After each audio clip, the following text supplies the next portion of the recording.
Guys, কেমন আছেন সবাই? আলহামদুলিল্লাহ আমি ভালো আছি। আজকে আমরা কুড়িগ্রাম চিলমারির উদ্দেশ্যে রওনা দিয়েছি। সবাই দোয়া করবেন ভালো ভালো যেন ফিরে আসতে পারি। টার্মিনালের কাছাকাছি এসে গেছি।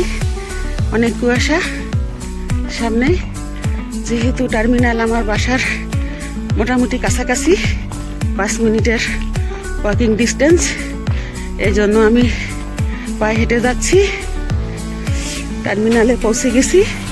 দেখুন টার্মিনালে আমাদের গাড়ি কোন জায়গা কিছু বোঝা যাচ্ছে না, এতটা কুয়াশা। এই যে আবছা আবছা দেখা যাচ্ছে একটু, এই যে কুয়াশা, ঘন কুয়াশা ভেদ করে আমরা যাই। এসে গেলাম টার্মিনালে। এই যে আমাদের এদিকে গাড়ি, সাগর সব এসে গেছেন। সবাই দোয়া করবেন। আমাদের গাড়ি, শিরিন ম্যাডাম, রুনু ম্যাডাম, আমাদের হেড স্যার। এত কুয়াশা, আমরা রওনা দিয়েছি তবুও আল্লাহর নাম নিয়ে দোয়া খায়ের করে। আমাদের প্রথম স্টপেজ বৈশাখী, এখানে আমরা ব্রেকফাস্ট করব। আমরা অনেক সকালে বের হয়ে আসছি।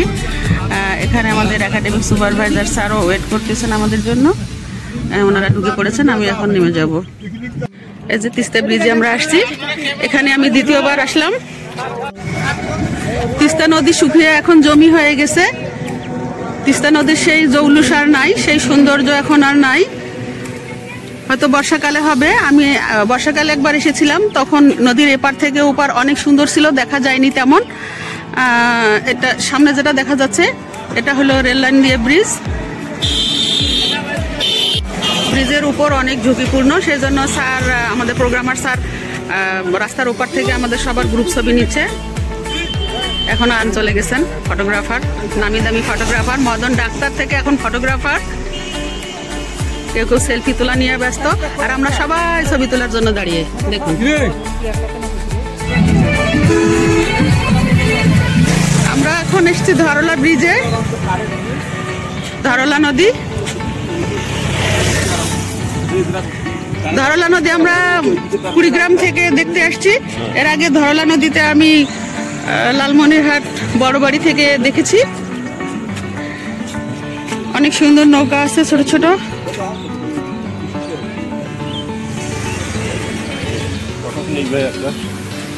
এই যে আমার চাচা, চির সবুজ, চির তরুণ। আপনি তো একজন সাংবাদিক, আবার একজন স্কুলের প্রধান শিক্ষক, স্বনামধন্য এবং খুব চৌকস প্রধান শিক্ষক। তো আজকে আপনারা কি জন্য এখানে আসছেন? আপনাদেরকে আমি আজকে অন্যভাবে দেখতেছি। আমরা আজকে নদীতে মূলত আমরা কিছু ফ্রেন্ড সার্কেল যারা আমাদের এই শিক্ষকতার সঙ্গে আমরা আছি পার্বতীপুরের, আমরা আসছি। আমরা শুধু কুড়িগ্রাম থেকে আমরা যাব চিলমারি নৌবন্দরের উদ্দেশ্যে, সেখান থেকে আমরা নৌ ভ্রমণ করবো। তো পথের মধ্যে আমরা পেয়ে গেলাম ধরলা নদী। ধরলা নদীতে নামার আমরা লোকটা সামলাইতে পারলাম না, এ কারণে আমরা একটা ডিঙ্গি নৌকা নিয়ে আমরা যাচ্ছি। বিশেষ করে ধন্যবাদ আমাদের গার্লস পাইলট উচ্চ বিদ্যালয়ের শিক্ষিকা লায়লা আরজুমান বানু সুইটি আছেন। হ্যালো গাইজ, আমরা এখন এসে গেলাম চিলমারি রমনা ঘাটে। আমরা নৌবহরে বের হব।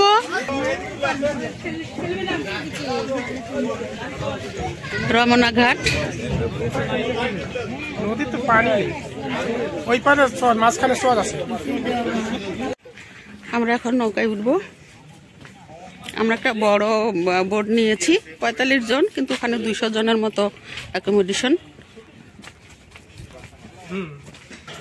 এইটা আমাদের বোট, এই যে বোটটা আমাদের। আমরা 45 জন আছি। এই বোটে আমরা যাবো ইনশাল্লাহ। এটা হলো ব্রহ্মপুত্র নদ। আমাদের নামার দৃশ্য এই যে। রেল অধ্যুষিত এলাকার লোকজন এখন নৌপথে কিভাবে নামে দেখুন। সাবাস, হয়ে গেছে। মিজান স্যার হেল্প করেন। হ্যাঁ,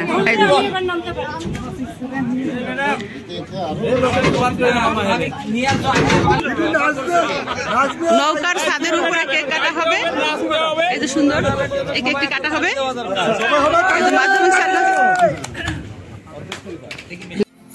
এখন কেক কাটা হচ্ছে। কেক কাটছেন মাধ্যমিক শিক্ষা অফিসার স্যার, আর এই কেকটি কাটা হচ্ছে বোটের ছাদের উপরে। অনেক সুন্দর কেক। নৌকার ছাদে আমরা কেক কেটেছি, এখন কেক নিচে চলে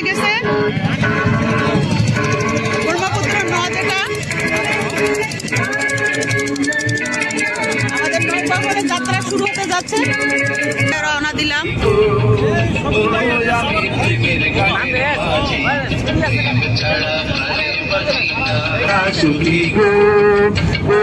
আমি প্রেমের ঘাটের মাঝি, তোমার কাছে পয়সা নেব না।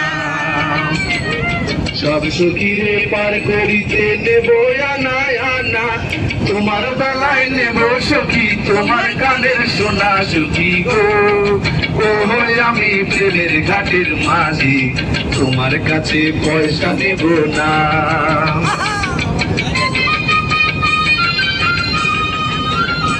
আমরা রওনা দিয়ে দিয়েছি, 5 ঘন্টার জার্নি। নিচে সিঁড়ি আছে সুন্দর উঠানোর জন্য।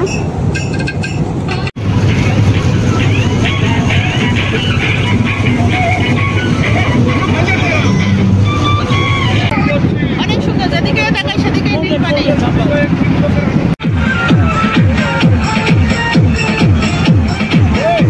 আমাদের একটা চরে নামিয়ে দিয়েছে, বিশাল বড় চর, অনেক সুন্দর। জায়কা স্যার এই এলাকার মানুষ, ওনার সব জানা। উনি নৌকায় যেভাবে চলতেছেন আমরা তো দেখেই ভয় পাচ্ছি। বিস্তীর্ণ চর, কিচ্ছু নয়, না কোনো ফসল, না কোনো গরু ছাগল, কিচ্ছু না। আমরা তো এই নৌকার মাঝি নাকি? আচ্ছা, আমরা যে আমাদের যে ঘাটটাতে নামিয়ে দিয়েছিলেন, ঘাট তো না, চর রমনা ঘাট থেকে আমরা উঠছি, আর যেখানে আমাদের নামিয়ে দিলেন একটা চর অনেক বড়, কি নাম? কাশকলের চর। অনেক ভালো লাগছে, অনেক সুন্দর। আপনাদের এই এলাকাটা অনেক সুন্দর, আবার আসবো আমরা। এই চরটি ছেড়ে যাচ্ছি, এই চরটিতে আমরা নেমেছিলাম, চলে যাচ্ছি। অনেক সুন্দর, সেটা আল্লাহ তাআলার সৃষ্টি, অতুলনীয়। সুবহানাল্লাহ। এখন পড়ন্ত বেলা, আমার পড়ন্ত বেলার শেষ ভিউ। আলহামদুলিল্লাহ, আমরা খুব ভালোভাবে নৌ ভ্রমণটা শেষ করতে পেরেছি। আমাদের নৌকা এবার ঘাটে এসে পৌঁছে গেছে, আবার আমরা রমনা ঘাটে এসে গেছি। এখন আমরা নামবো ইনশাল্লাহ। আমরা যে নৌযানে ঘুরে বেরিয়েছি সারাদিন, এটার নাম হচ্ছে মা বাবার দোয়া, চিলমারি কুড়িগ্রাম। এখানে একটা ফোন নম্বরও দেওয়া আছে এবং চালকের নামও দেওয়া আছে। বাই বাই রমনা ঘাট। আমাদের মাধ্যমিক শিক্ষা অফিসার স্যার নিজস্ব অর্থায়নে আমরা যারা এই শিক্ষা সফরে ছিলাম সবার উদ্দেশ্যে তিনি গিফট কিনেছেন, সবার হাতে হাতে পৌঁছে দিলেন। আসলে এটা আমরা জানি না, আপনাদের জন্য একটা সারপ্রাইজ ছিল আর কি। থ্যাংক ইউ স্যার, এটা আমাদের উপহার দেওয়ার জন্য অনেক অনেক ধন্যবাদ আপনাকে। আসলে আপনার মতো বড় মনের মানুষ খুব কমই পাওয়া যায়। পরিশেষে মাধ্যমিক শিক্ষা অফিসার স্যার তার সারা দিনের অভিজ্ঞতাগুলো শেয়ার করেন, আমাদের সবার উদ্দেশ্যেই বক্তব্য রাখেন। সেই সাথে বক্তব্য রাখেন academic supervisor sir, programmer sir এবং অন্যান্য বিভিন্ন স্কুল থেকে আসা প্রধান শিক্ষকগণ। সবার অভিজ্ঞতাগুলো শেয়ার করা হয়। আসলে এবারে আমরা তৃতীয়বারের মতো এই গ্রুপের সঙ্গে পিকনিক করা, তো এবার একটু আলাদা ধরনের ছিল। আমরা নৌপথে ভ্রমণ করেছি দীর্ঘ সময়।